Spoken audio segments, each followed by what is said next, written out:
When you imagine an ancient Greek party, you might picture marble halls, flowing wine, clever philosophers reclining on cushions, and lively debates echoing into the night. That image is not entirely wrong, but it hides a quieter and more complicated reality.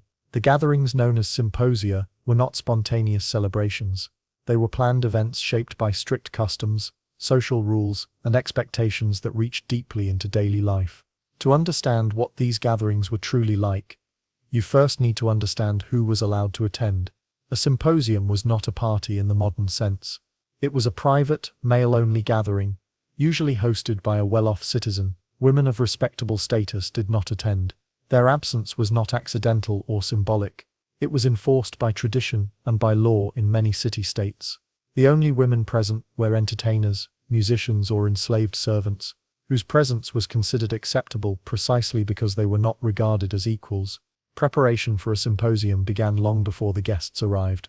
The host had to ensure that the andron, the men's dining room, was ready. This space was often the most carefully decorated room in the house, with painted walls, mosaic floors, and low couches arranged along the edges. The number of couches determined how many guests could attend, usually no more than 15. This limitation was not about comfort alone. It shaped the social dynamic, ensuring conversation could flow, and that everyone present knew one another well enough to share wine and words without fear. The slaves of the household worked quietly throughout the day. Floors were swept, cushions beaten, and drinking cups polished until they reflected lamplight. Large ceramic mixing bowls, known as craters, were cleaned and placed at the center of the room. These vessels would later hold the wine mixture, diluted carefully with water. Drinking wine unmixed was considered barbaric, a habit attributed to foreigners and uncivilized peoples. To drink it pure was to abandon self-control, something the Greeks both feared and strangely admired. As evening approached, guests arrived one by one. They removed their sandals and were welcomed with water to wash their feet. This small ritual mattered. It marked the transition from the outside world of politics, labor, and obligation into a more intimate social space. Once reclined on their couches, each man was assigned a position that subtly reflected his status. Proximity to the host mattered. So did reputation, age, and influence. Before any drinking began, food was served. This is often overlooked, but it mattered greatly. Bread, olives, cheese, dried fruits, and sometimes fish or meat were laid out. The meal was simple but filling. The purpose was practical as much as social. Drinking wine on an empty stomach was considered dangerous and uncivilized. The Greeks believed moderation was a sign of moral strength, even when the evening would later drift into excess. Only after the meal did the true symposium begin. A slave mixed the wine and water in the crater, following the host's instructions. The ratio varied, but a common mixture was 3 parts water to 1 part wine. Stronger mixtures signaled a more reckless mood. Weaker ones suggested a gathering focused on conversation rather than intoxication. The host's choice set the tone for the entire night. A symposiarch was appointed, either the host or a chosen guest, whose role was to oversee the flow of the evening. He decided how much wine would be served, how fast, and when the tone should shift. This was not a trivial responsibility. A poorly managed symposium could descend into chaos, insults, or even violence. A well-managed one created an atmosphere where wit, poetry, and philosophical thought could flourish. Entertainment followed the first rounds of drinking. Musicians played the lyre or flute. Dancers performed slow, deliberate movements. Sometimes a guest would be asked to recite poetry or sing. Participation was expected, but not everyone welcomed it. Some men feared embarrassment, especially those less confident in their education or voice. Yet refusing to take part could be seen as rude or antisocial.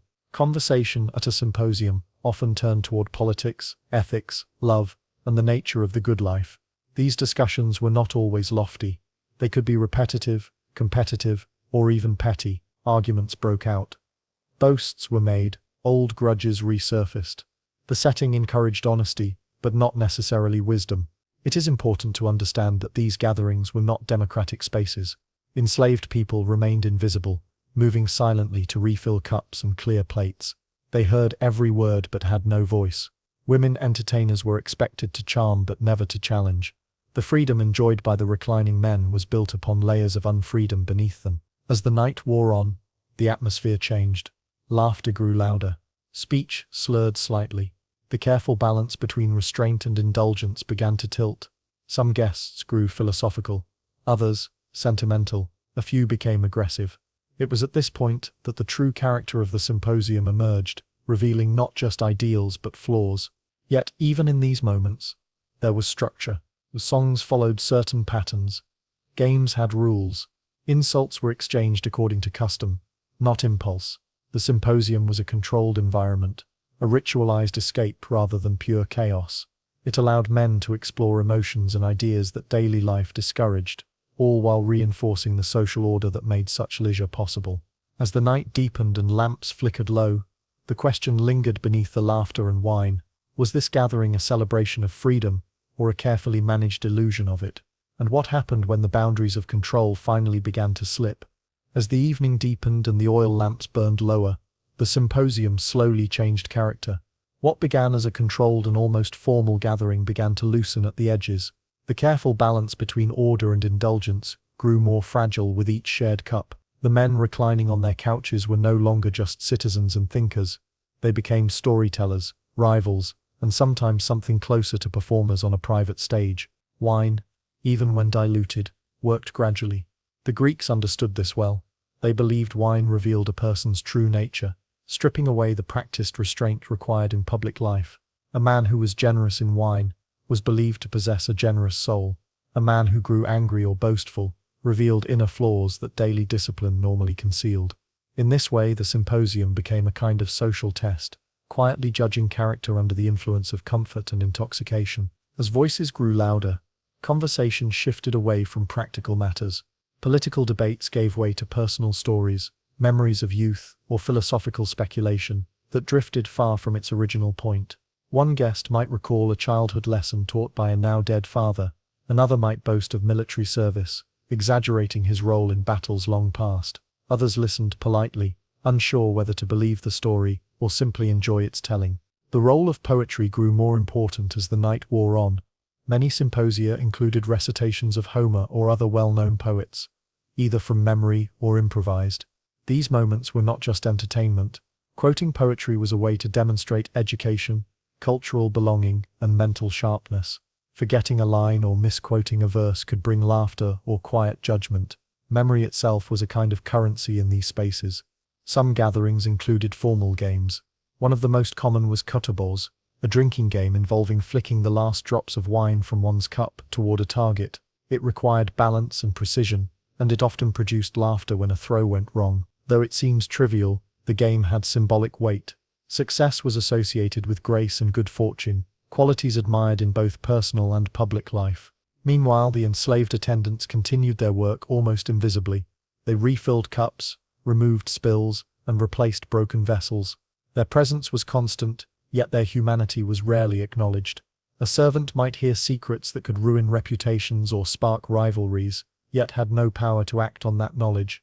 In this way, the symposium relied on silence as much as conversation. As the night deepened further, the mood often shifted again. Some guests became reflective, even melancholic. Discussions turned toward mortality, the fleeting nature of pleasure, and the fear of obscurity after death. These were not abstract philosophical exercises, but deeply personal anxieties.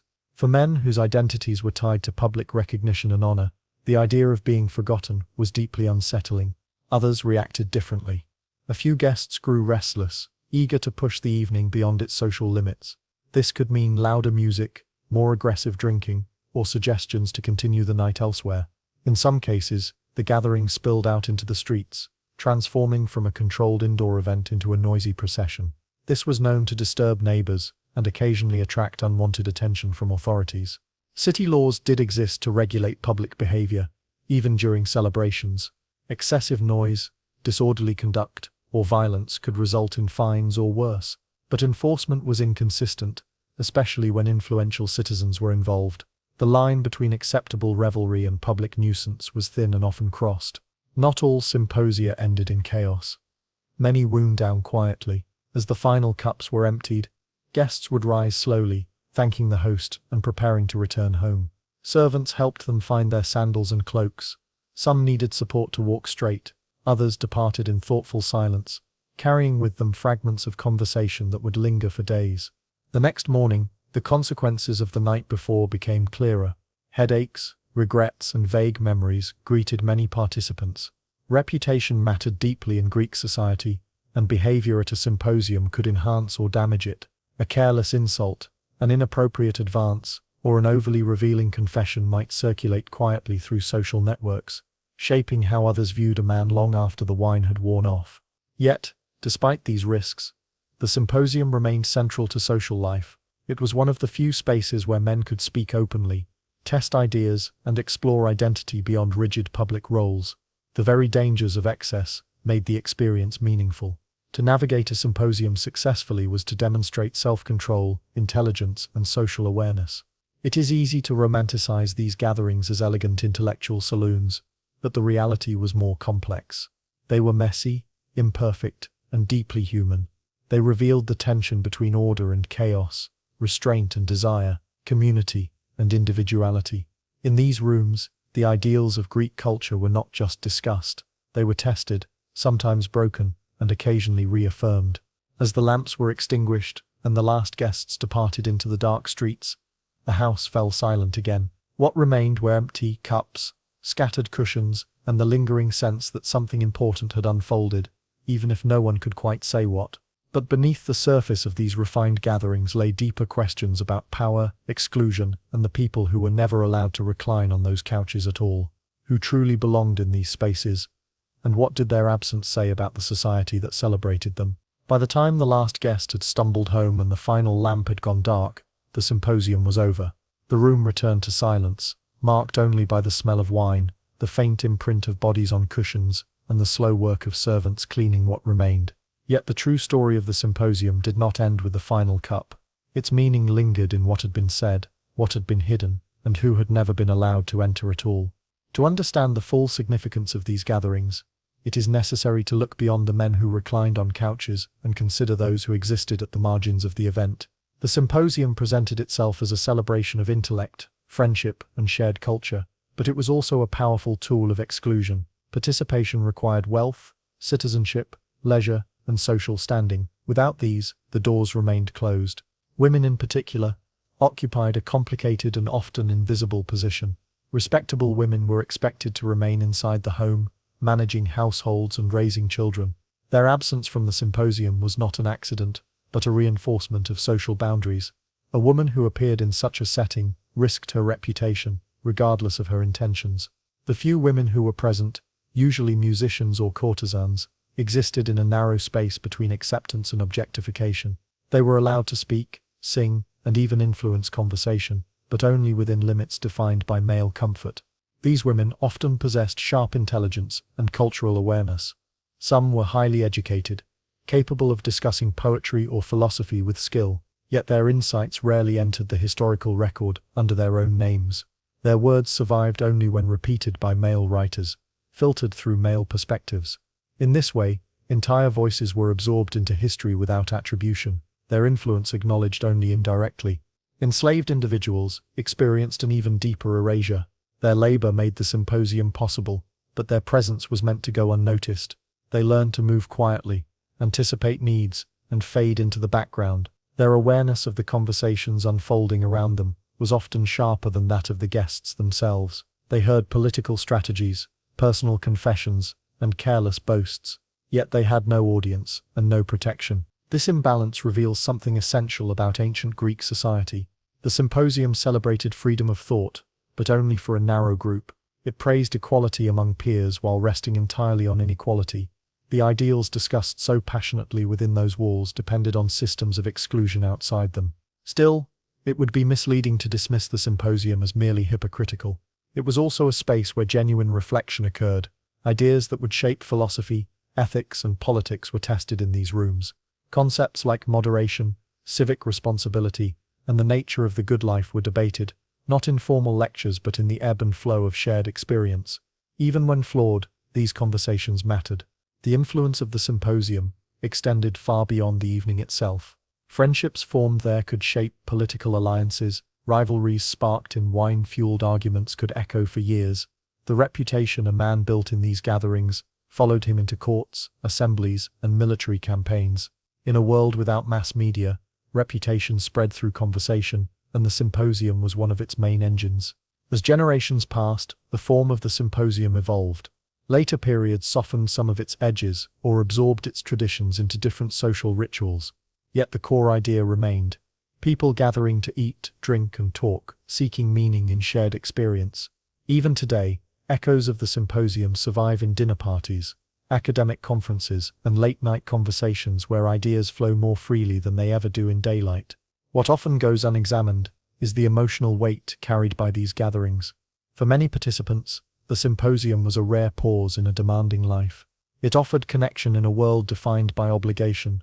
For others, it highlighted exclusion and reinforced social limits. The same space could feel liberating to one person and confining to another. When we imagine ancient Greece, it is tempting to focus on marble temples and philosophical texts. But the truth of the past often lies in quieter places, in low-lit rooms filled with smoke and murmured conversation, in the pauses between laughter, in the uneasy awareness of who was present and who was not. The symposium reveals a society negotiating its values in real time.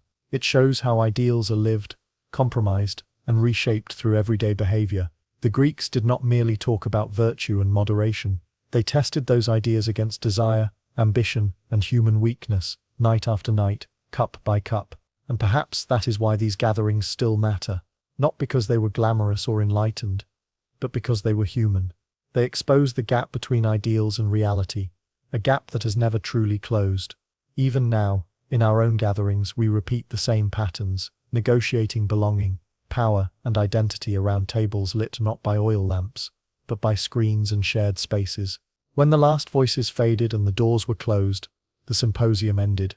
But its influence lingered, shaping thought, culture, and memory long after the wine had dried. The question it leaves behind is a quiet one, but persistent. When we gather together today, what unspoken rules shape who is heard, who is welcomed, and who remains unseen? To understand daily life in the Roman world, it helps to begin not in a Senate chamber or on a battlefield, but in a place where time slowed, routines softened, and social boundaries blurred. The public baths were not simply places to wash. They were among the most important social spaces in the Roman world, visited by citizens of nearly every class, age, and occupation. To step into a Roman bath complex was to step into a carefully managed world of heat, noise, ritual, and waiting. For many Romans, the visit to the baths began in the afternoon, once the day's labor was complete. Craftsmen closed their workshops, merchants finished their accounts, and clerks put away their writing tools. The baths were not an optional luxury for the wealthy alone. Entry fees were low, often subsidized by the state or wealthy patrons seeking popularity.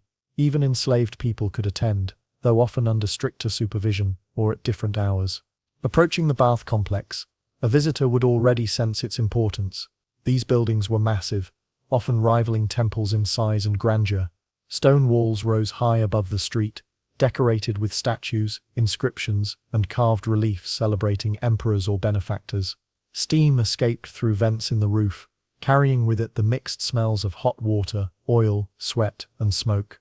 Inside, the noise was immediate. Voices echoed against marble walls, footsteps slapped against wet floors, water splashed and sloshed.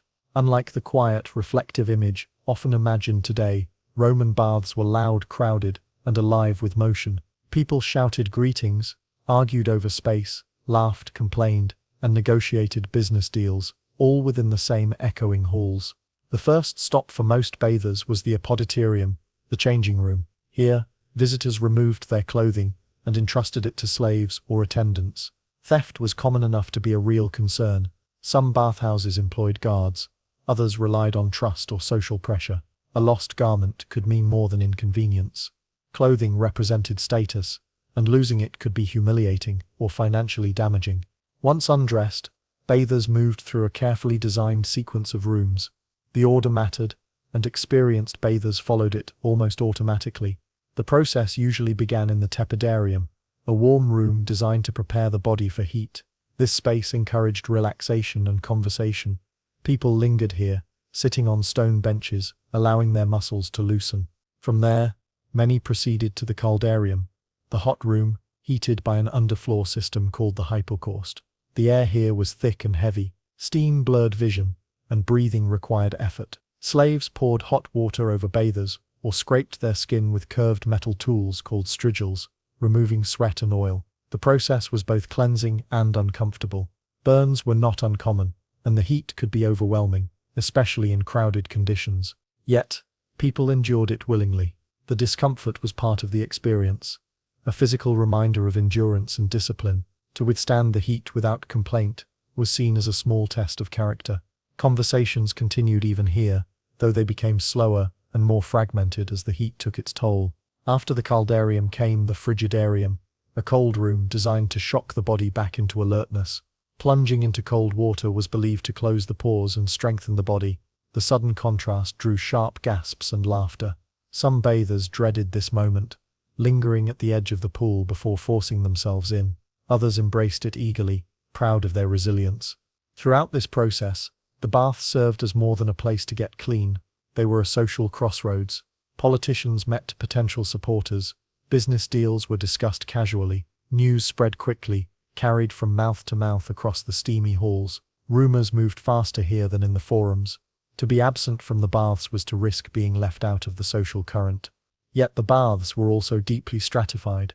While everyone shared the same water, social divisions were never far away. Wealthier citizens often had access to private rooms or attended during less crowded hours. The poor waited longer, enduring overcrowding and limited access to attendants. Women, depending on the period and location, were often restricted to certain times or separate facilities entirely. Waiting was an unavoidable part of the experience. Waiting for space in the caldarium, waiting for an attendant, waiting for a friend to arrive. This waiting was not empty time. It was filled with observation. People watched one another closely. Physical appearance, scars, posture, and grooming all communicated information. The body told a story of labor, illness, wealth, or privilege. For many Romans, the baths were the only place where they could sit still and think. In a world defined by physical labor and rigid schedules, the baths offered a rare pause. Time stretched. Conversations wandered. Thoughts drifted. The steady rhythm of water and voices created a sense of suspension, as if the outside world had been temporarily placed on hold. But this sense of ease was fragile. Beneath the surface lay tensions that could surface at any moment. Arguments broke out over space, insults, or perceived slights. Theft and harassment were constant risks. The baths mirrored the city itself, containing both its comforts and its dangers within a single enclosure. As the day wore on and the light outside began to fade, the atmosphere shifted again. Some visitors lingered, reluctant to return to their responsibilities. Others grew restless, eager to move on to meals or evening engagements. The baths began to empty, leaving behind damp floors, echoing chambers, and the lingering warmth of bodies long gone. Yet, even after leaving, the experience followed them. The baths were not just a place to wash, but a shared ritual that shaped social identity. They reinforced ideas about health, discipline, and belonging. To participate was to be part of Roman life itself. And still, for all their grandeur and importance, the baths raised quiet questions. Who truly benefited from these spaces? Who was excluded? And at what cost? And what did it mean to share such intimacy with strangers in a world built on hierarchy and control? These questions lingered in the steam, long after the last visitor had gone, waiting to be answered, as the story of the baths continued beyond the walls of stone and marble. As the routines of the bath became familiar, something subtler emerged beneath the surface of steam and sound. The Roman bath was not merely a place for cleanliness or relaxation. It was a stage where status, power, and vulnerability played out quietly, often without anyone acknowledging it aloud. The longer one remained inside, the clearer these unspoken structures became. Time in the baths did not move evenly. For some, it passed slowly, stretched by waiting and discomfort. For others, it slipped by unnoticed in conversation and ease. This difference was not accidental. Wealth, influence, and reputation shaped how one experienced every moment. A senator or wealthy merchant might arrive with attendants who secured space, fetched towels, and ensured smooth passage through each room. A laborer, by contrast, might wait in line, squeezed among bodies, hoping the water remained warm by the time his turn came. The bath attendants themselves lived at the intersection of these worlds. Many were enslaved or freed individuals whose livelihoods depended on reading the moods of the patrons. They learned to anticipate needs before they were spoken, to sense irritation before it turned into anger. A delayed towel or a poorly timed gesture could invite punishment. Yet a well-placed word or quiet efficiency might earn a tip or a moment of kindness. Their survival depended on constant attention, on being present but invisible. As the hours passed, conversations shifted in tone. Early in the day, talk focused on business, legal matters, and politics. News traveled quickly through the baths, sometimes faster than official announcements. Rumors took shape here, shaped by repetition and exaggeration. A single comment overheard in the caldarium could evolve into accepted truth by the time it reached the street. Later in the day, discussions became more personal. Men spoke of family concerns, debts, health, and aging. The warm air loosened not only muscles but restraint. Complaints were shared more freely, regrets surfaced. Some sought advice, others simply wanted to be heard. In a society that valued public strength, the baths offered a rare space where vulnerability could surface without immediate consequence. Still, vulnerability had limits. Displays of weakness could invite mockery or exploitation. A man who complained too openly risked losing respect. Balance was essential. The most skilled participants knew how to hint at hardship without exposing themselves fully, how to seek sympathy without appearing desperate. The physical environment reinforced these social lessons. The slippery floors demanded careful movement. A careless step could result in injury or embarrassment. The heat tested endurance. The constant proximity to others forced an awareness of bodies, both one's own and those nearby. Privacy was almost non-existent. Even moments of quiet reflection occurred under watchful eyes. Despite this, many Romans cherished their time in the baths. For those who lived in cramped housing, the baths offered space and light. For those whose work was monotonous or exhausting, they offered relief. For the isolated, they provided company. The baths were one of the few places where social barriers softened, even if they never fully disappeared. Yet beneath the routine lay tension. The very openness of the baths made them vulnerable to conflict. Fights broke out over stolen belongings or perceived insults. Accusations could escalate quickly in a crowded room where pride was easily wounded. Officials occasionally intervened, but order was fragile and often dependent on collective restraint rather than strict enforcement. Health, too, was a constant concern. While Romans believed strongly in the therapeutic power of bathing, the crowded conditions made the spread of illness likely. Cuts and infections were common. Warm, moist environments encouraged disease, though this was poorly understood at the time. Still, the perceived benefits outweighed the risks for most people, and attendance remained high. As daylight faded, the baths slowly began to empty. Some patrons lingered, reluctant to leave the warmth behind. Others hurried out, eager to return home before dark. The staff began their long work of cleaning, draining pools, scrubbing floors, and preparing the complex for the next day. Their labor extended long after the last visitor had gone. What remained at the end of the day was not just a building, but a reflection of Roman society itself. The baths had absorbed laughter, tension, ambition, and fatigue. They had witnessed alliances form and dissolve, secrets whispered, and small acts of kindness exchanged between strangers. Yet for all their openness, the baths also concealed much. Beneath the routines and rituals lay deeper questions about belonging, inequality, and the cost of communal life. Who truly benefited from these grand structures? Who paid the hidden price for their upkeep? And what did it mean to seek comfort in a place built on constant labor and constant exposure? When the last visitors finally drifted away, and the heavy doors of the baths were closed for the night, a different rhythm took over. The echoes of conversation faded, replaced by the steady sounds of labor.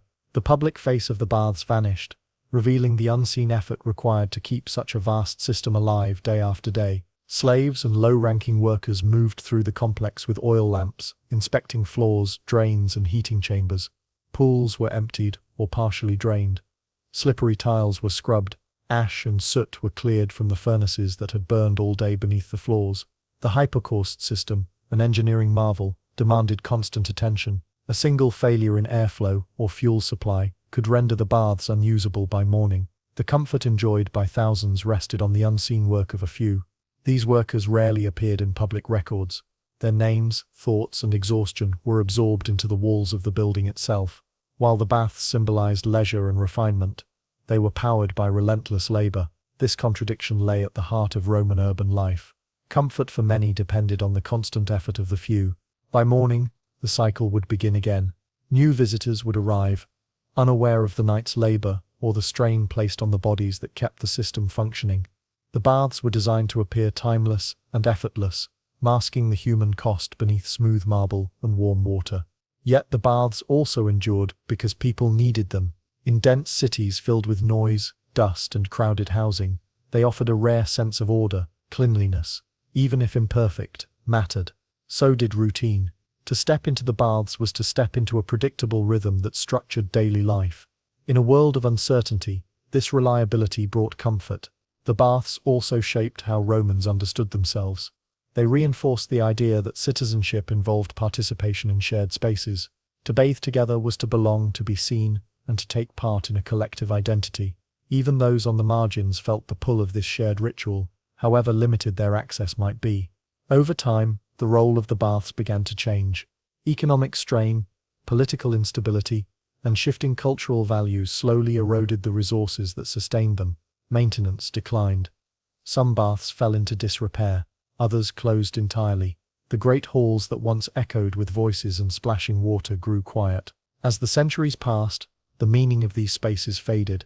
Stone was repurposed, walls collapsed, and the memory of daily life within them blurred into abstraction. What remained were ruins and written accounts, fragments of a world where community was built through shared routines as much as through laws or armies. Yet the legacy of the baths persisted in subtler ways. Ideas about public hygiene, communal spaces, and the social importance of leisure echoed forward into later cultures. Even today, the concept of shared spaces for relaxation and socialization traces a lineage back to these ancient halls. The Roman baths were not simply architectural achievements. They were expressions of how a society understood itself. They revealed priorities, inequalities, and aspirations, all contained within walls of stone and steam. In their rise and decline, they mirrored the broader arc of Roman life. When we imagine the ancient world, it is easy to focus on emperors, battles, and monuments. But the truth of daily life often unfolded in quieter places.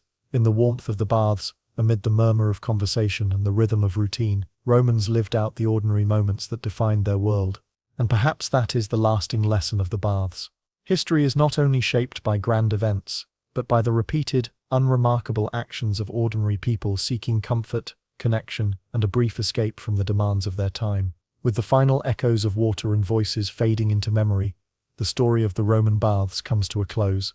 But the pattern they represent continues, reminding us that even the most ordinary routines can reveal the deepest truths about a civilization. As daylight faded, and the last market stalls were packed away, the medieval city began to change its character. What had been loud and crowded only hours before slowly tightened into something narrower and more uncertain. Doors were bolted, windows shuttered, fires dimmed. For most people, night was a time of retreat, a period to endure rather than enjoy. But for a small group of men, the workday was only just beginning. The night watchman stepped into the street as others stepped away from it. His role was simple in description, but demanding in practice. He was responsible for keeping order while the city slept. In an age before streetlights, organized police forces, or reliable clocks, the night watchman stood as one of the few barriers between fragile order and complete darkness. His presence was meant to reassure, though his tools were modest: a lantern, a staff or spear, a horn or rattle to raise alarm, and his own endurance. Most watchmen were not powerful men. They were often older laborers, former soldiers no longer fit for campaign or townsmen too poor to avoid civic duty. In many towns, service as a watchman was compulsory, assigned in rotation to householders. Others were paid small wages by the city, barely enough to justify the long cold hours spent walking empty streets. As dusk deepened, the watch assembled near the town gate or guild hall. Names were checked. Instructions were given, specific areas were assigned, fires were inspected, and in some cities, householders were reminded to extinguish open flames. Fire was a constant fear. A single spark could destroy an entire district built mostly of wood and thatch. The watchman's duty was not only to stop criminals, but to notice danger before it grew. Once the gates were closed, the city changed character. Sounds carried farther. Footsteps echoed sharply against stone. A distant cough or whisper could seem close enough to touch. The watchman moved slowly, deliberately, lanterns swinging low to illuminate uneven ground. He learned every crack in the street, every shadow that might hide a person or animal. Loneliness defined the work. Hours passed with little to break the silence. The watchman's thoughts wandered easily. He replayed old conversations, worried over unpaid debts, or counted the hours until dawn. Staying awake was a constant struggle, especially in winter when cold settled deep into the bones. Falling asleep on duty could lead to punishment, fines or dismissal. Yet, not all nights were quiet. Drunken arguments spilled into alleys. Thieves tested doors and windows. Travelers arrived late, demanding entry after the gates had closed. Each situation required judgment. Use too much force, and the watchman could face consequences. Use too little, and chaos might follow. Authority had to be asserted carefully, backed more by reputation than strength. The watchman also served as a living clock. At set intervals he called out the time, shouting into the darkness to reassure sleepers that someone remained alert. These calls were as much symbolic as practical. They reminded the city that order still held, that someone stood between safety and uncertainty. The sound of a human voice carried comfort, even if few consciously noticed it. Danger was not always dramatic. Illness was common, and the night air was unforgiving. A simple chill could become a lasting sickness. Injuries went untreated. There were no guarantees of help if something went wrong. Yet the watchman returned night after night, driven by duty, necessity, or lack of alternatives. As the hours passed, the sky slowly shifted. The deepest part of night gave way to a faint light at the horizon. Birds stirred. Bakers began their work. The watchman felt both relief and fatigue. The most dangerous hours were over, but his body carried the weight of vigilance. When dawn finally arrived, the city stirred back to life. Doors opened. Merchants emerged. The watchman's presence faded into the background. Few acknowledged his work. Fewer still remembered his name. His role was to be unseen, his success measured by the absence of disaster. Yet without him, the fragile peace of the night would collapse. His quiet patrols formed the unseen framework of urban life, holding disorder at bay until morning returned.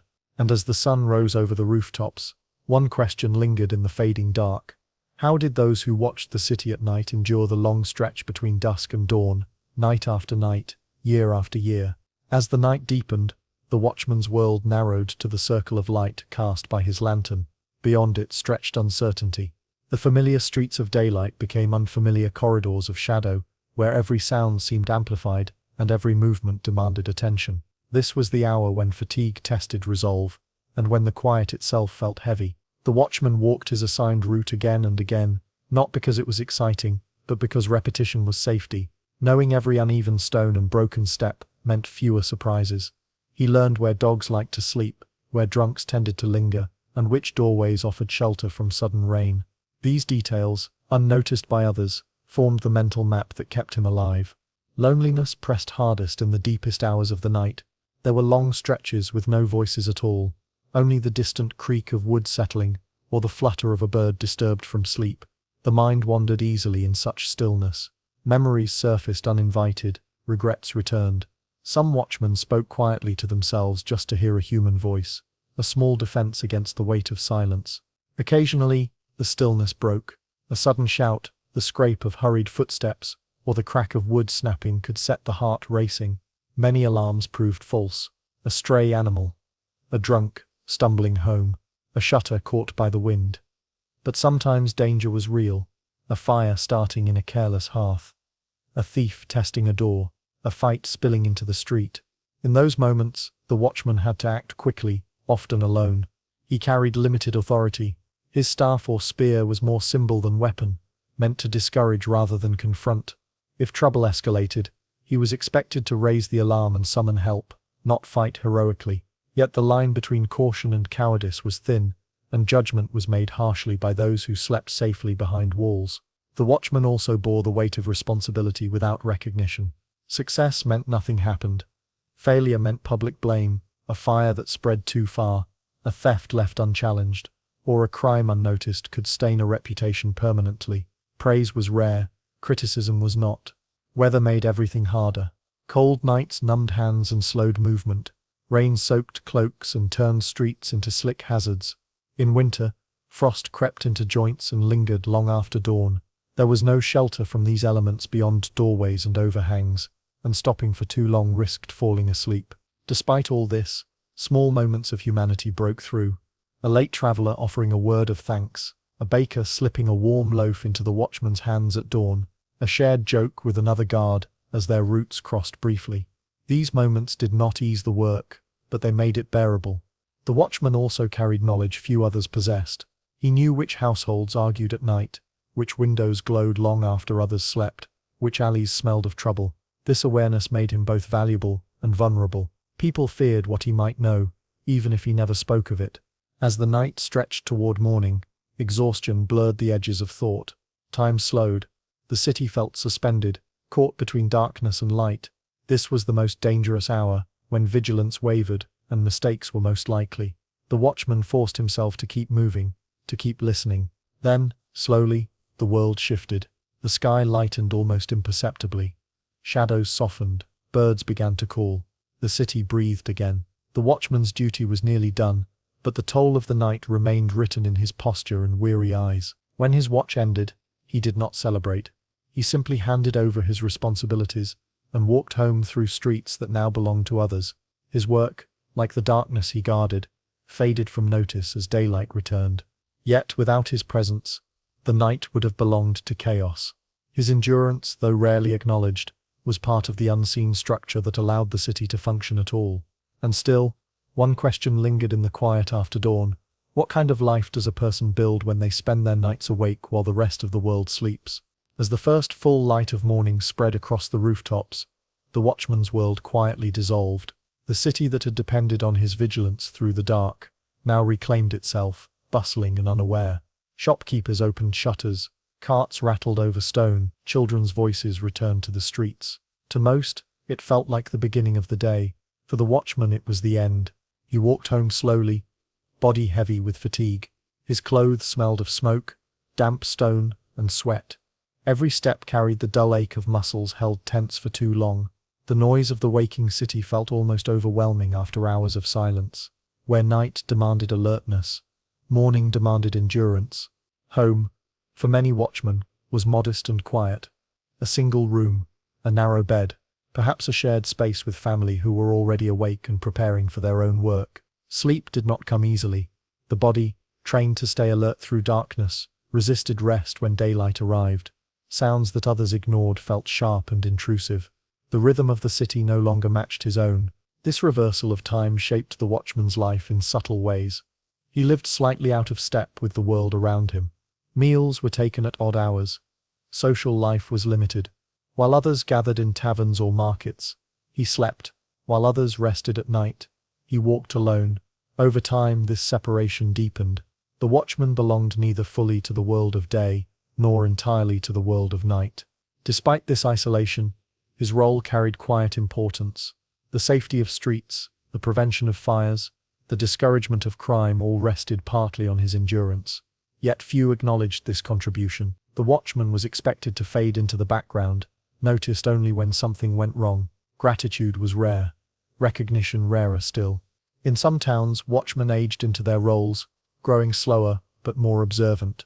Their knowledge of the city became encyclopedic. They knew which floorboards creaked, which alleys flooded after rain, which homes hid quiet suffering.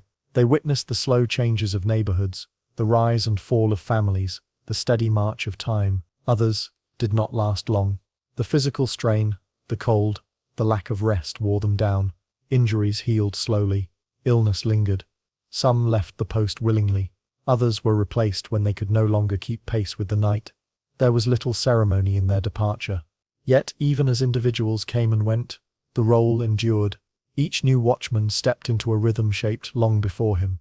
He inherited not only duties, but expectations and unspoken rules. He learned when to intervene and when to look away. He learned that order was not maintained by force alone, but by presence and routine. Over centuries, the role of the night watch evolved. Organized policing slowly replaced it. Streets grew brighter, cities grew louder. The quiet authority of the lone watchman faded into memory, replaced by systems more visible and more formal. Still, traces of his work remain, in the way cities think about safety, in the idea that someone is always watching, guarding the hours when most people sleep. The watchman's legacy survives not in monuments, but in the assumptions built into daily life. The medieval night watchman rarely left records behind. He did not write histories or commission statues. His life was measured in hours endured rather than achievements celebrated. Yet his presence shaped the rhythm of the city as surely as any ruler or law. And perhaps that is the quiet truth at the heart of his story. That history is not only made by those in power, but by those who keep watch while others rest. Those who stand at the edge of the light, unseen, ensuring that the world survives the night. With the dawn fully risen and the watchman finally at rest, his story fades into the background of the waking city. But the question remains, as timeless as the night itself, who watches now, and who will remember them when the darkness falls again? Long before clocks marked the hours and calendars divided the year into neat pages, time was something people felt rather than counted. For ancient farmers, time lived in the sky, the soil, and the slow rhythm of growth and decay. Their survival depended not on minutes or hours, but on attention, memory, and an intimate understanding of natural patterns. At dawn, there were no bells or alarms. A farmer woke when the light changed, when birds stirred, or when the air itself felt different. The sun was not simply a source of warmth, but a living marker, rising and setting in predictable arcs that guided work and rest. Each shift in its path signaled a change in the season, and with it, a change in labor. The year did not begin on a fixed date. It began when the earth was ready. In some regions, that meant the first frost breaking. In others, it meant the return of certain birds or the swelling of rivers after seasonal rains. These signs were read carefully, passed down through generations as practical knowledge rather than written law. To misread them was to risk hunger. Planting, harvesting, and resting were not choices but responses. The land dictated the rhythm. Fields were prepared when the soil softened enough to receive seeds. Sowing too early risked frost. Too late meant poor yields. Farmers learned to watch the color of the sky at dawn, the direction of the wind, the behavior of animals. These signs formed a calendar written in movement rather than ink. Time was also measured by the body. The ache of muscles signaled how long a day had been.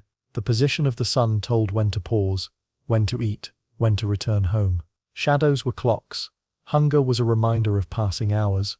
Fatigue marked the end of useful labor. Seasons shaped everything. Spring demanded energy and hope. Summer required endurance under long days and heat. Autumn brought urgency, as harvests had to be gathered before weather turned. Winter enforced stillness, repair, and waiting. These cycles repeated year after year, creating a sense of continuity that defined rural life. Festivals and communal gatherings marked important points in this cycle. They were not simply celebrations but practical markers of time's passage. A festival might signal the end of planting or the start of harvest. These moments provided relief from labor and reassurance that the community was moving in step with the natural world. Without written calendars, memory played a central role. Elders carried knowledge of when to plant, when to prune, when to expect storms or drought. Their authority came not from books, but from lived experience. Forgetting or ignoring this knowledge could have devastating consequences. Yet even with careful observation, uncertainty remained. Weather could shift unexpectedly. Crops could fail. Pests could arrive without warning. Farmers lived with a constant awareness that time was not fully under their control. This uncertainty fostered humility and caution, qualities deeply woven into agricultural life. The passage of time was also marked through ritual. Offerings were made to deities associated with fertility, rain, and harvest. These rituals were not abstract beliefs, but practical acts of hope. They gave form to anxiety and offered a sense of influence over forces beyond human reach. Unlike urban life, where schedules and authority shaped daily routines, rural time was fluid. One day bled into the next. Progress was measured not by dates but by changes in the land. This created a deep connection between people and their environment, but also a dependence that could be unforgiving. To live as a farmer in the ancient world was to live in constant awareness of time's passage, even without clocks. Every decision carried long-term consequences. A single missed sign could ripple through an entire year. And so, as the seasons turned and the fields slowly transformed, farmers watched the world closely, knowing that their survival depended not on speed or precision, but on patience, memory, and attention. Yet even as they learned to read the land, a question remained quietly in the background. How did people begin to measure time more precisely, and what changed when they no longer had to rely solely on the sky and the soil? As centuries passed, farmers did not rely solely on memory and observation. They began to develop practical tools to measure time and mark the passage of the year, each innovation emerging slowly and imperfectly, shaped by necessity rather than invention. These tools did not create time, they interpreted it, allowing humans to anticipate, plan, and organize agricultural life with slightly more precision. One of the simplest tools was the sundial. By placing a stick upright in the ground and observing the shadow it cast, a farmer could divide the daylight into segments. The sundial did not measure hours in the modern sense, but it provided reference points. Morning was marked by a long shadow, noon by the shortest. Afternoon stretched as the shadow lengthened again. The sundial was useless at night or on cloudy days, but for the farmers of the ancient Mediterranean, it offered a visible rhythm that aligned human activity with solar movement. Another approach relied on water clocks, known in some regions as clepsydras. These devices measured the steady flow of water from one container to another, and while they were rare in small villages, some larger agricultural communities adopted them for planning purposes. Water clocks allowed farmers to estimate time even when sunlight was absent, an important advantage during cloudy days or early morning work before the sun had fully risen. Observation of the heavens remained crucial. Farmers watched the position of the moon, the rise of specific stars, and the timing of planetary alignments. Certain constellations like Orion or the Pleiades signaled the coming of important seasonal events, the best time to plow, sow, or harvest. This knowledge was encoded in oral traditions, taught to children as part of practical education, and preserved with care. A misreading could mean lost crops or wasted effort. The measurement of time also extended into sound and repetition. Bells, horns, or rhythmic calls marked key moments in a day's work. Village gatherings often included signals for the start and end of communal tasks. These signals, simple as they were, created a shared temporal framework that allowed coordination without precise numbers. Early calendars, though rudimentary, emerged from these observations. Lunar calendars were particularly common. Months followed the moon's phases, with adjustments made as needed to align with the solar year. Intercalation, adding extra days or months, was a necessity to keep planting and harvesting on schedule. Without this, crops would suffer, and the rhythm of rural life could be thrown into chaos. Timekeeping was never perfect. Seasonal anomalies, unusual weather patterns, and the unpredictability of pests meant that farmers always worked with uncertainty. Even the best tools could not eliminate risk. Experience became a form of currency. Older farmers' judgments carried weight because they had learned to read subtle signs invisible to the untrained eye. The workday itself was shaped by natural cycles. Labor began at first light and ended as dusk approached. Tasks were planned around temperature, light, and soil conditions.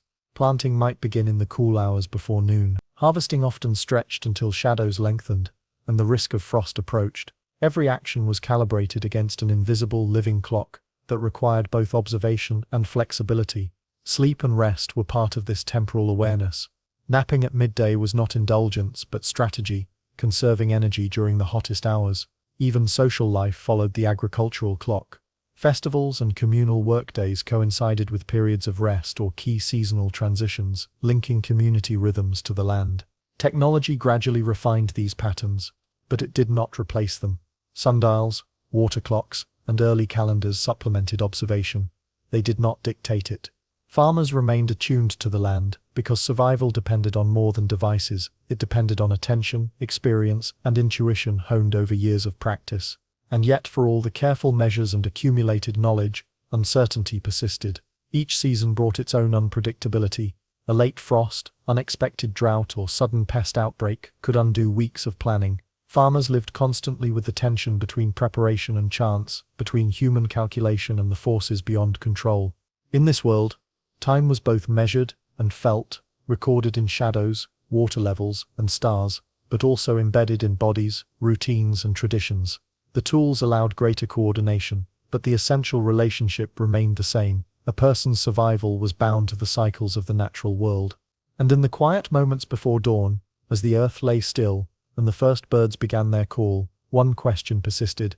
If humans learned to measure time so carefully, could they ever fully control it, or would they always remain at the mercy of the seasons? By the time the first calendars were formally inscribed on tablets, or carved into stone, the agricultural year had already been lived countless times through observation and memory. These early records were more than tools. They were mirrors of human adaptation. They captured not only the rhythm of planting and harvest, but the ways people understood their place in a world governed by forces beyond control. Farmers measured time as a continuum, not a series of discrete units. Days flowed into weeks, weeks into months, months into seasons, and seasons into years. Life itself was counted in cycles of growth and decline. A person's age, once tied to dates, became tied to seasons. I was 15 winters old when the river froze early, or I had harvested 10 autumns before my father died. Time was deeply human and embedded in lived experience, not abstract numbers. This understanding influenced social organization. Festivals, communal work, and religious observances were aligned with agricultural cycles. Planting festivals coincided with prayer for fertility. Harvest festivals were both celebration and thanksgiving. These events also created informal calendars for the community, synchronizing human life with the slow, inexorable pulse of nature. As tools and observation improved, precision increased, but the relationship remained reciprocal. Farmers did not simply follow the clock, they interpreted it. A sundial might indicate morning, but frost could still threaten. A lunar calendar might suggest planting, yet soil moisture determined the final decision. Knowledge was layered, mechanical, observational, intuitive. Experience was as crucial as measurement. These practices also shaped the broader culture. Societies learned to respect patience, endurance, and attentiveness. Stories and oral traditions emphasized reading the land correctly, the consequences of ignoring signs, and the rewards of careful observation.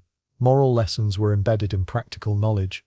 Time measured poorly could cost lives, while time observed wisely could sustain generations. With increasing sophistication, societies began codifying these observations.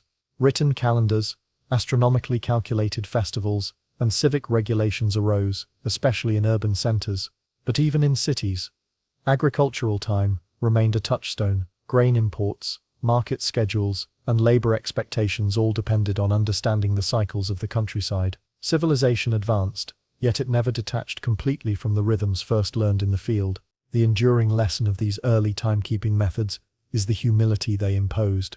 Despite sundials, water clocks, and lunar charts, humans remained at the mercy of weather, pests, and soil. Mastery of time was always partial. Survival required constant attention, readiness to adjust, and an acceptance of limits. Precision could help, but it could never eliminate uncertainty. Even today, echoes of this relationship persist. Farmers continue to read the weather, track seasons, and adjust practices based on observation. Our technological calendars and devices measure time in ways ancient people could not imagine. Yet we remain vulnerable to the unpredictability of nature. The past teaches that time is never just numbers, it is lived experience, observation, and careful adaptation. And so, as a farmer long ago rested at the end of the harvest, feeling the subtle shift from autumn to winter, the questions of the sky, soil, and seasons remained. How will the next year unfold? What changes will challenge us? How do we measure life itself in a world that cannot be fully tamed? The story of ancient farmers and their measurement of time reminds us that human ingenuity is bound to observation, patience, and the quiet endurance of cycles beyond our control. In the small details, the angle of a shadow, the flow of water, the ripening of grain, people learned to live with time rather than simply marking it. Their survival depended on this delicate balance, and the lessons of their lives echo quietly across millennia. Medieval towns were often imagined as bustling centers of commerce, crowded with merchants, craftsmen, and nobles rushing between markets and halls.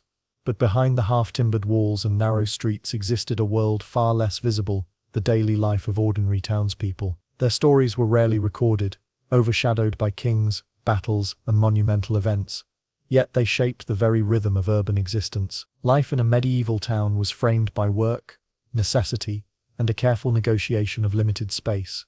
Streets were narrow and crowded, lined with houses that leaned over one another like tired travelers seeking support. Inside, rooms were small, often one or two per family, and multifunctional. Cooking, sleeping, work, and socializing all occurred in the same confined space. Privacy was rare. Every action could be overheard by neighbors, passers-by, or family members, and social observation was constant. Sanitation was minimal. Human and animal waste often shared the streets. Drainage was primitive, and diseases spread quickly in such conditions. Townspeople lived with a constant awareness of filth, odors, and sickness.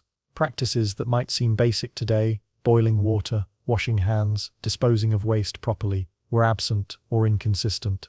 Survival required vigilance, experience, and sometimes sheer luck. Work dominated life. Craftsmen like blacksmiths, weavers, and bakers were skilled but vulnerable. Their livelihoods depended on trade, reputation, and the seasonal whims of supply and demand. Markets were not merely places of commerce, they were stages for social interaction, gossip, and negotiation. A mispriced loaf or poorly dyed cloth could ripple through a community, damaging reputation and income alike. Women played critical roles, often managing households, markets, and small-scale production. Their labor was essential, yet largely invisible, in records dominated by men. Women balanced childcare, food preparation, and craft work, often negotiating sales alongside domestic duties. The line between home and workplace was blurred. Every decision from when to bake bread to how to ration firewood required careful calculation. Children's lives were equally structured by necessity. From an early age, they contributed to work, tending animals, running errands, assisting in trades, or learning skills that would sustain them as adults. Play was rare, and when it existed, it was intertwined with learning in preparation for survival. Education, if available, was limited to those who could afford it or had access through the church. Literacy remained exceptional, leaving most townspeople reliant on oral communication and memory. Religious observance was central. Townspeople followed the rhythms of the church calendar as closely as they followed seasonal cycles. Saints' days, fasts, and holy festivals structured weeks and months. These observances provided moments of respite, community, and continuity, punctuating long days of work and offering ritualized guidance through uncertainty. Yet life in the town was not solely defined by labor or ritual. Social networks were vital. Neighbors exchanged favors, shared knowledge, and mediated disputes. Townsfolk relied on one another to navigate scarcity, danger, and disease. Trust and reputation were currency. A skilled craftsman could survive hardship because neighbors knew his reliability. A dishonest trader quickly lost standing.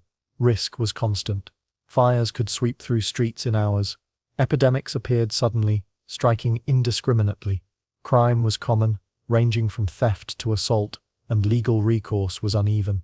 Townspeople developed informal strategies for survival, locking doors, maintaining alliances, and learning to read threats in body language and rumor. Even the smallest moments held significance. The way food was cooked and shared, the placement of a bed, the arrangement of tools, the selection of a market stall, each choice reflected adaptation to the demands of urban life.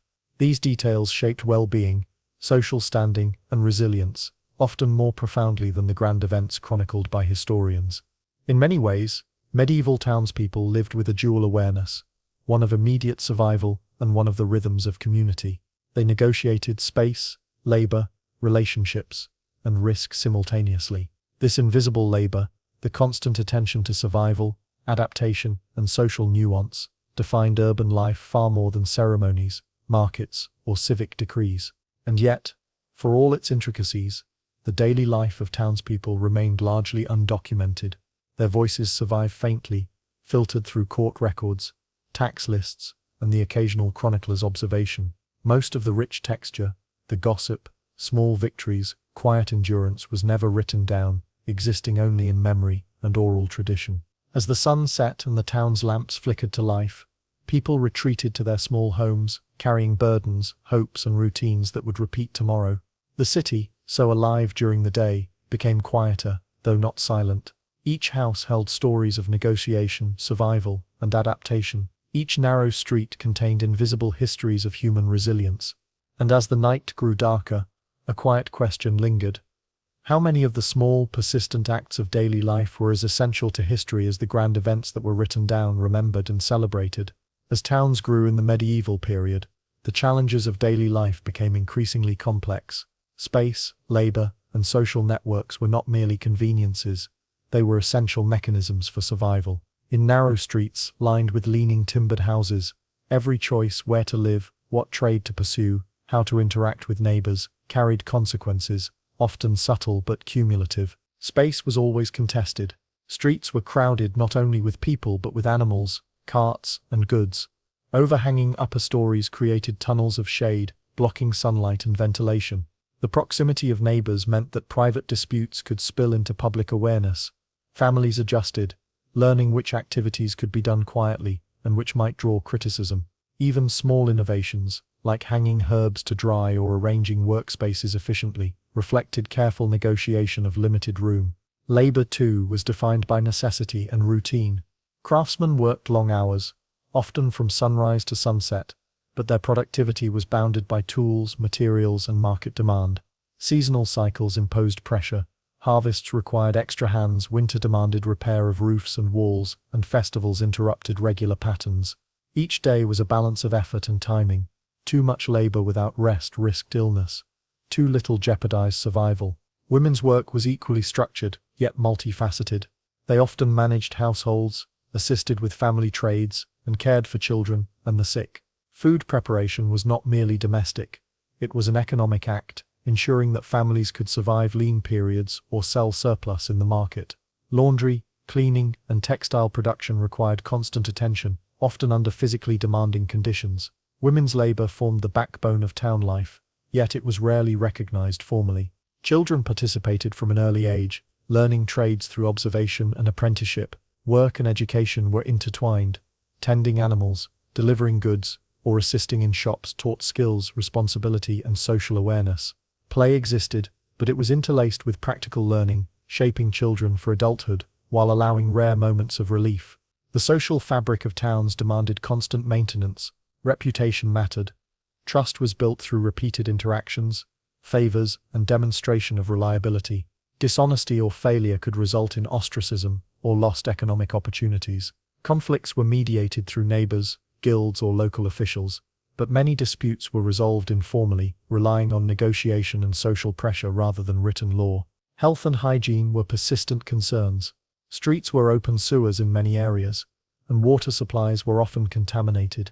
Epidemics spread rapidly. Families developed strategies to mitigate risk, separating living spaces from waste, boiling water when possible, and controlling vermin. Knowledge about illness was largely empirical, passed down through experience rather than medical texts.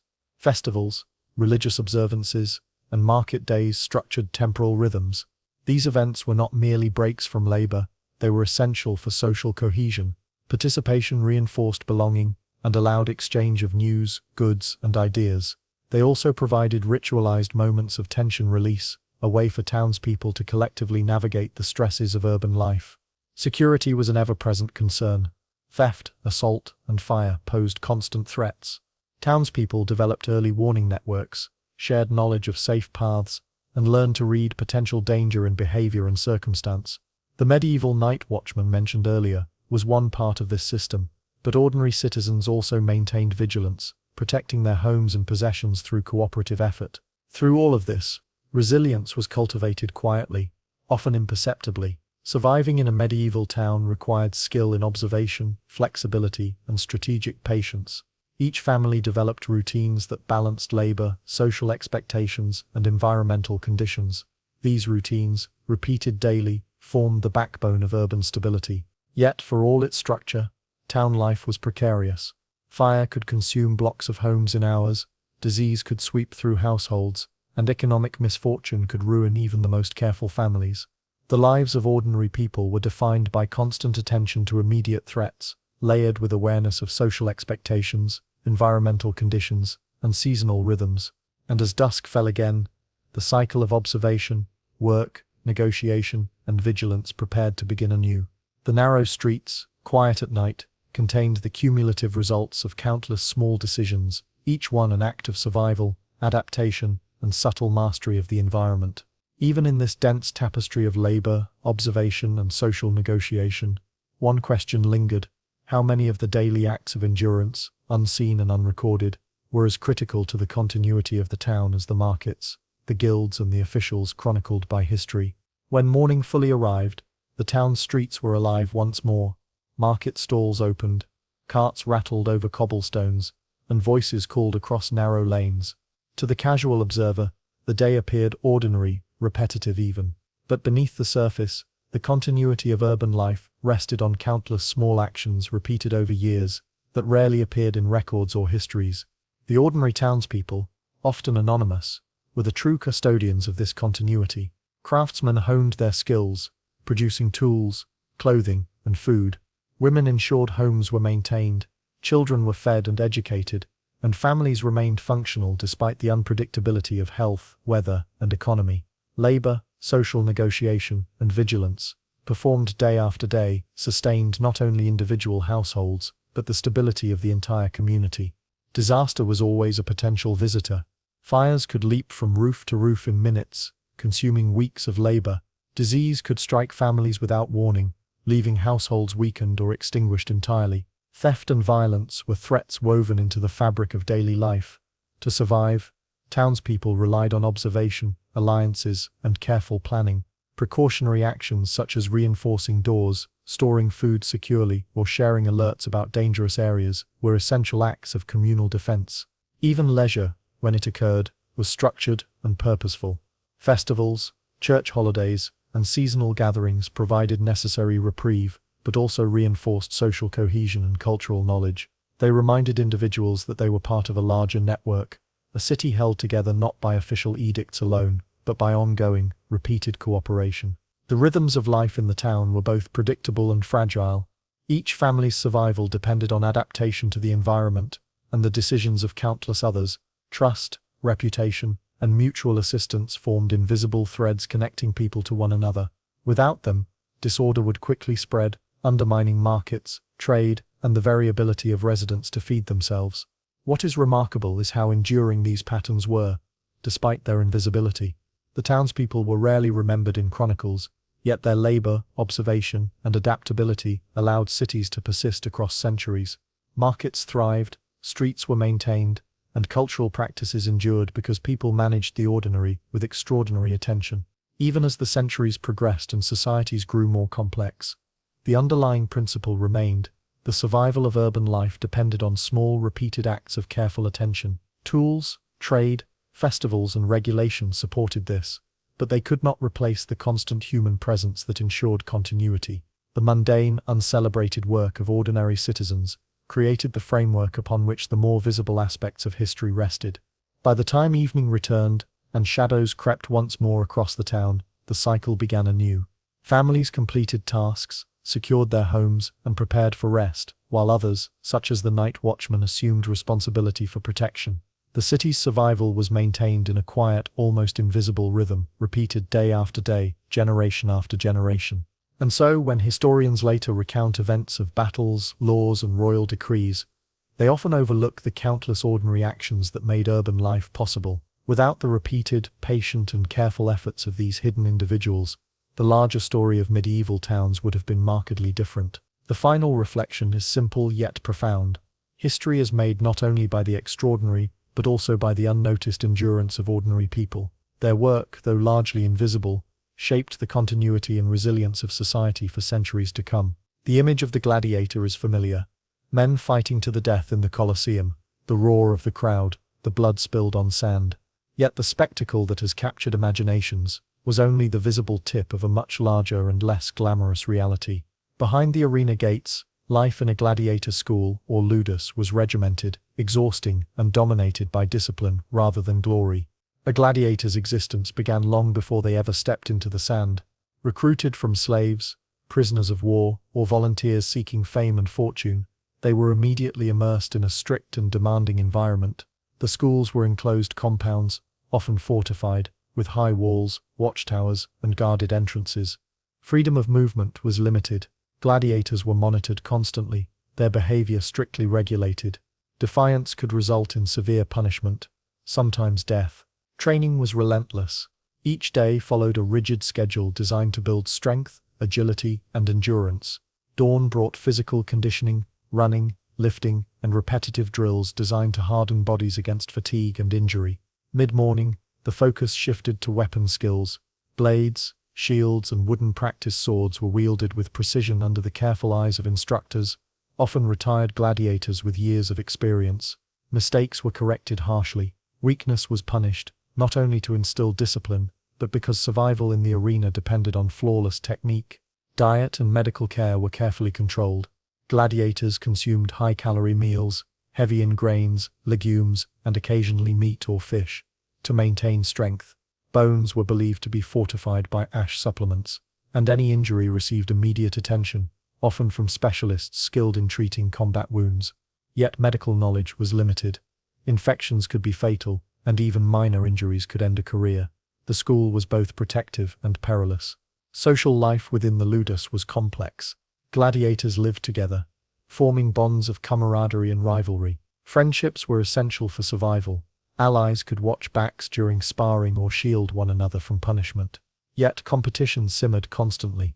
Every gladiator knew that promotion, better pay, and eventual opportunities to fight in larger venues depended on demonstrating superiority. The tension between collaboration and rivalry defined much of daily life. The psychological strain was immense. The constant threat of injury or death, combined with confinement, created high stress. Instructors and managers used both fear and rewards to control behavior. Mental toughness was as critical as physical skill. A gladiator who panicked in training or hesitated in combat risked failure, and punishment extended beyond the arena. Escape attempts were rare but brutally dealt with, reinforcing the school's authority. Despite the harsh conditions, some saw opportunity. A successful gladiator could gain fame, wealth, or even freedom. Sponsors and promoters monitored the schools, seeking talent for major events. Exceptional fighters might enjoy privileges within the compound, better food, private quarters, or chances to train with elite instructors.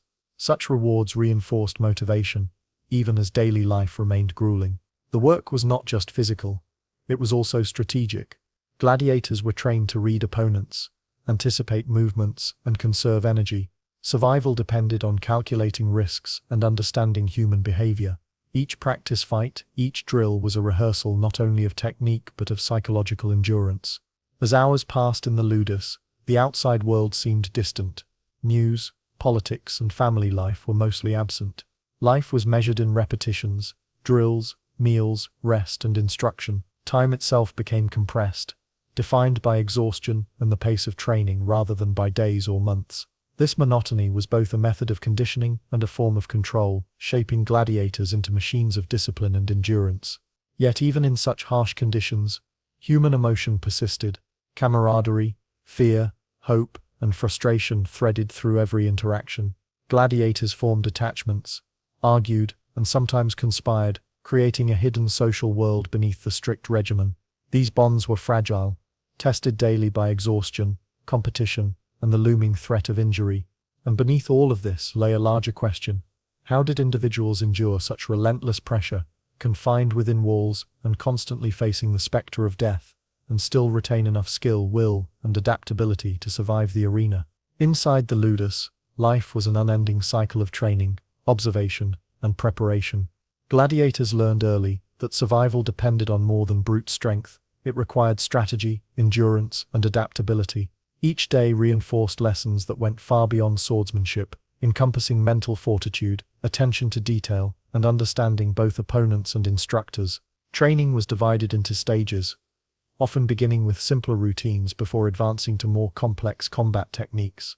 Wooden swords or blunt weapons were used initially, allowing for repeated practice without severe injury. Footwork was drilled relentlessly. Guards instructed them in attacking, parrying, and using shields to both defend and control the opponent.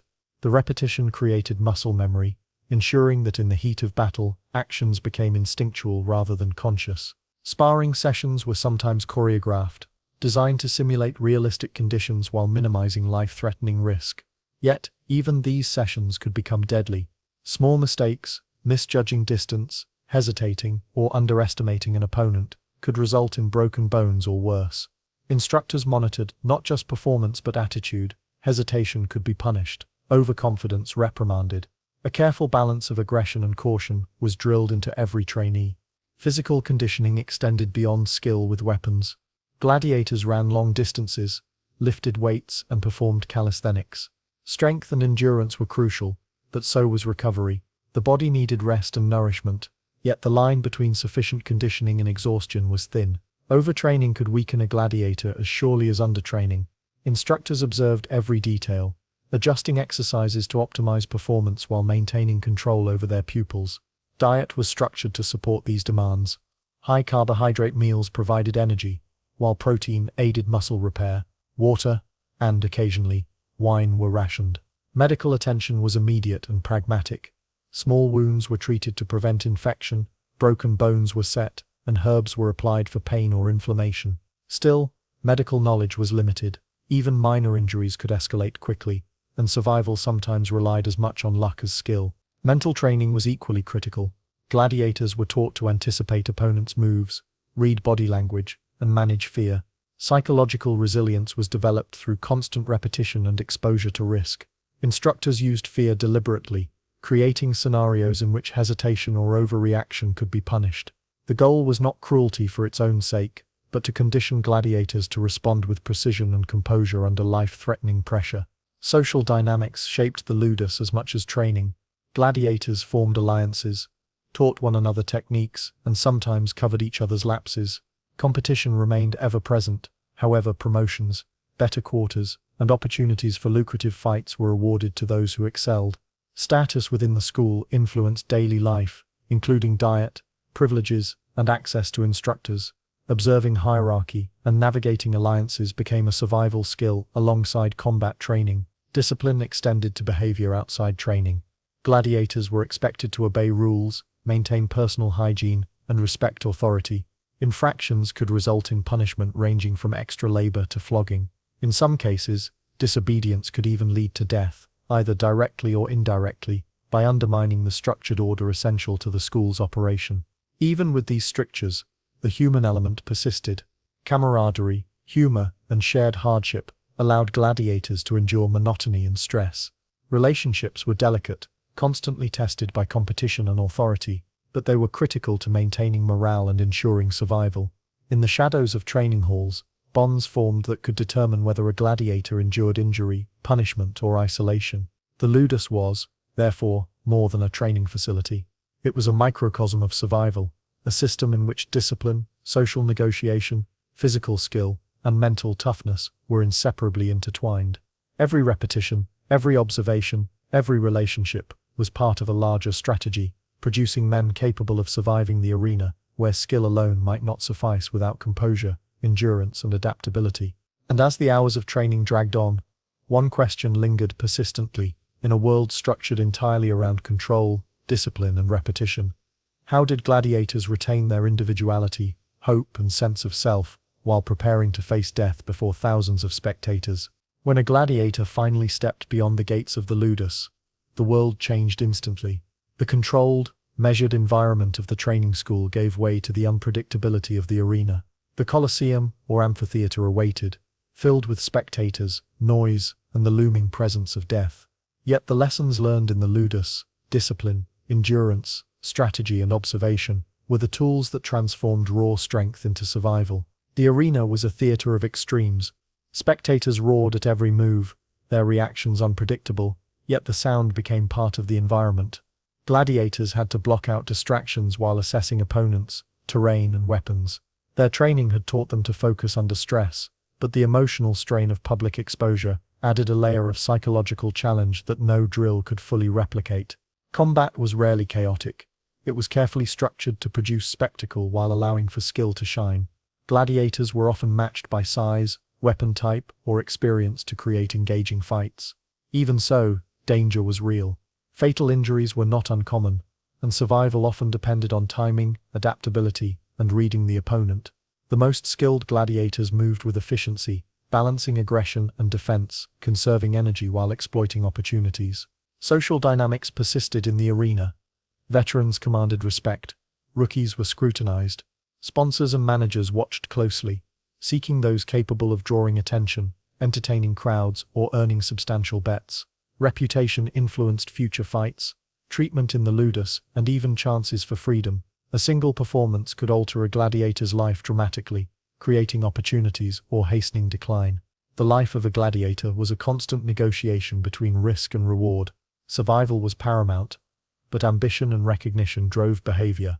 Some sought the favor of the crowd or the sponsor, using charisma and showmanship alongside combat skill. Others focused purely on the mechanics of fighting, letting strength, endurance, and training dictate outcomes. In either case, psychological resilience determined success as much as physical ability. Even within this violent and high-stakes environment, routine mattered.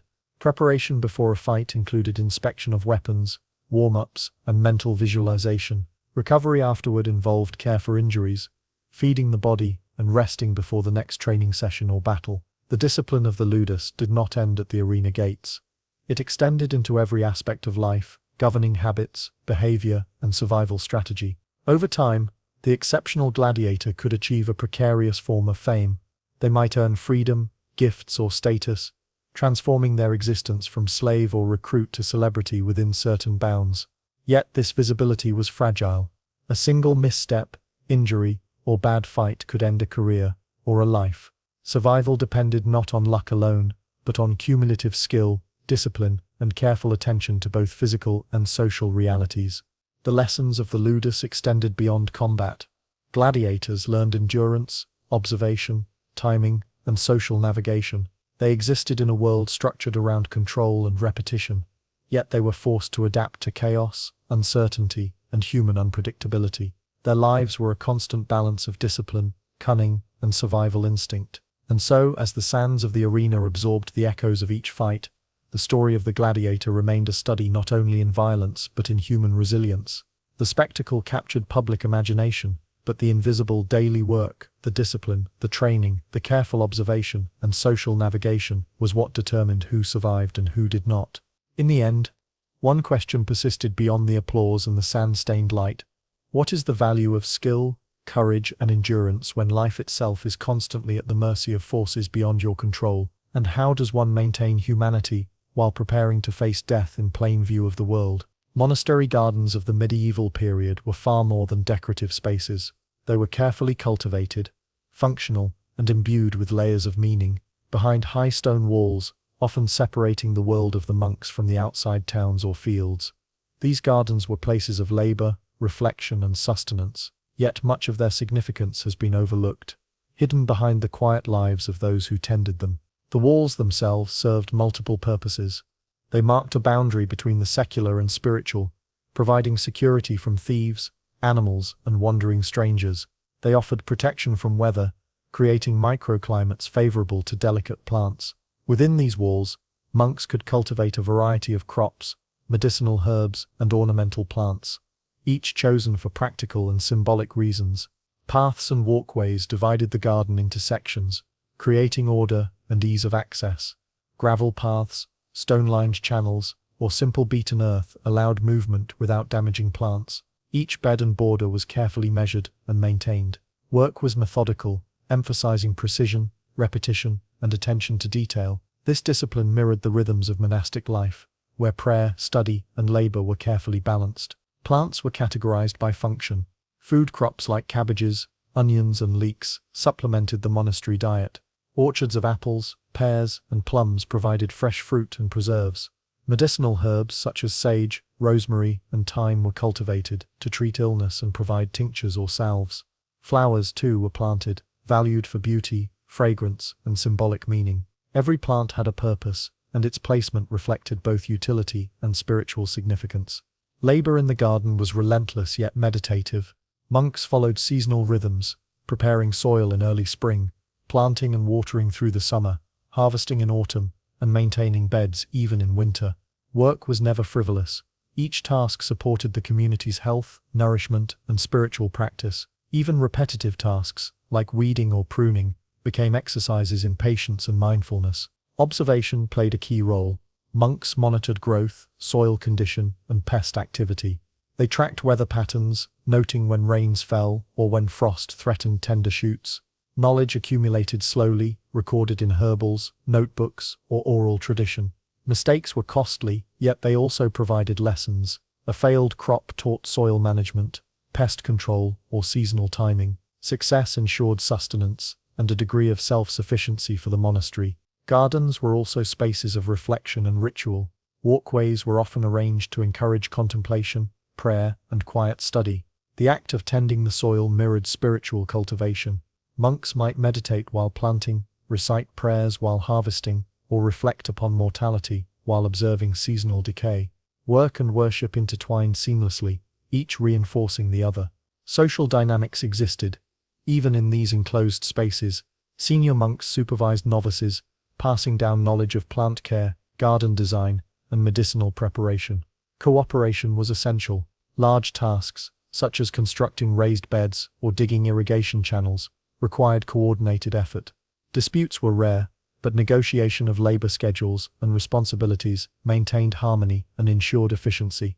The gardens were not entirely isolated from the outside world. Monasteries often traded surplus produce, herbs or flowers with nearby towns. Guests or pilgrims might walk the paths, experiencing the fruits of labor and observation. Yet despite these interactions, the gardens remained a controlled environment, a sanctuary of order, study and survival amid the uncertainties beyond the walls. Even in such a quiet setting, challenges were constant. Pests, weather extremes, disease, and limited resources demanded constant vigilance. Each season brought its own uncertainties, reminding gardeners that control was partial and adaptation essential. In this way, the garden became a microcosm of life itself. Growth, decay, risk and reward intertwined in a delicate balance. And as the sun cast shadows across the carefully arranged beds, a quiet question lingered. How did these enclosed, meticulously cultivated gardens shape not only survival, but the inner lives of the monks who walked their paths, day after day, season after season? The life of a monastery garden was governed by rhythm, both natural and institutional. The monks' daily schedule dictated when they could tend to the soil, when to harvest, and when to rest or pray. Sunrise brought the first duties, often beginning with inspection of the garden beds. They checked for signs of disease, overgrowth, or animal intrusion. Every observation informed the day's labor, whether watering, weeding, or harvesting, and allowed monks to anticipate future needs. Seasonal rhythms were equally critical. Spring demanded preparation. Soil was turned, compost applied, and seeds planted in carefully measured rows. Summer required vigilance, watering and shading vulnerable plants during long hot days. Autumn was a time of urgency, gathering crops before frost or rainfall spoiled them. Winter work, though reduced, focused on maintenance, repairing garden structures, pruning trees, and planning for the following year. Each season reinforced patience and planning, skills essential to both survival and spiritual life. Knowledge was accumulated slowly, meticulously recorded in texts or memorized through experience. Monks kept herbals detailing the medicinal properties of plants, optimal planting times, and remedies for common pests. These guides were practical rather than theoretical, emphasizing results over abstraction. In some monasteries, gardens became laboratories. Monks experimented with crop rotation, companion planting, and soil improvement, learning from repeated observation and trial. This knowledge was vital, not only for sustenance, but for the monastery's ability to provide for pilgrims, the sick, and the local community. Labor was divided carefully. Senior monks often directed novices, assigning tasks according to skill, experience, or physical ability. Simple duties like watering or weeding introduced novices to plant care, while complex responsibilities, such as grafting fruit trees or preparing medicinal salves, required expertise and guidance. Cooperation was essential. Tasks that seemed mundane, composting, digging trenches for irrigation, or harvesting root vegetables, were forms of hidden labor that sustained the community's health and self-sufficiency. The gardens were also spaces of observation and learning about the wider world. Weather patterns were carefully noted. Wind direction, rainfall, frost dates, and the behavior of local wildlife. These observations informed planting schedules and prepared the community for scarcity or abundance. Birds, insects, and even soil insects became indicators. Understanding their patterns was as crucial as tending the plants themselves. In addition to utility, the gardens embodied spiritual purpose. Each task, no matter how routine, was an act of mindfulness. Planting a row of herbs could be accompanied by prayer, reflection, or meditation. Weeding became a metaphor for spiritual purification. The garden's seasonal cycles mirrored life's impermanence, and the monk's pursuit of constancy and devotion. Here, the intersection of labor, observation, and reflection created a rhythm that shaped daily life far more profoundly than the public spaces of the monastery. Yet the gardens were not free from risk or challenge. Crop failure, pests, drought, and disease demanded adaptability and resilience. Monks developed strategies to mitigate these threats, planting hardy varieties, rotating crops, and using physical barriers or natural remedies. Even with careful planning, uncertainty remained. Each season required recalibration, patience, and persistent attention. The hidden labor of monastery gardens was vital not only to survival but to education, social structure, and community cohesion.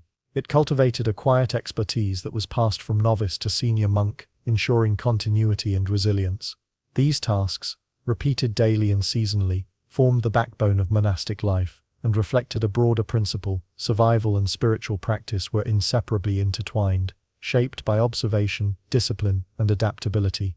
And as the sun dipped lower, and the shadows lengthened over the beds, one question remained: how much of human ingenuity and adaptation, so carefully cultivated in hidden repetitive labor, goes unnoticed by history, yet quietly sustains the lives and communities that depend on it?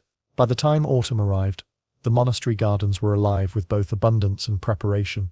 Rows of vegetables, fruits, and herbs ripened, each plant a testament to months of careful observation, labor, and adaptation. The work of the monks, often repetitive, meticulous, and largely invisible, culminated in harvest, when the fruits of patience and discipline were gathered to sustain the community through the coming winter.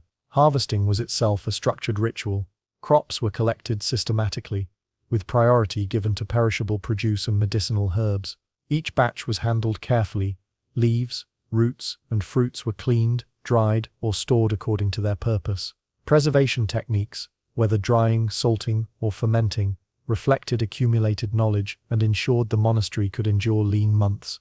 Success was never guaranteed. Failure could result from frost, pest infestation, or unexpected weather.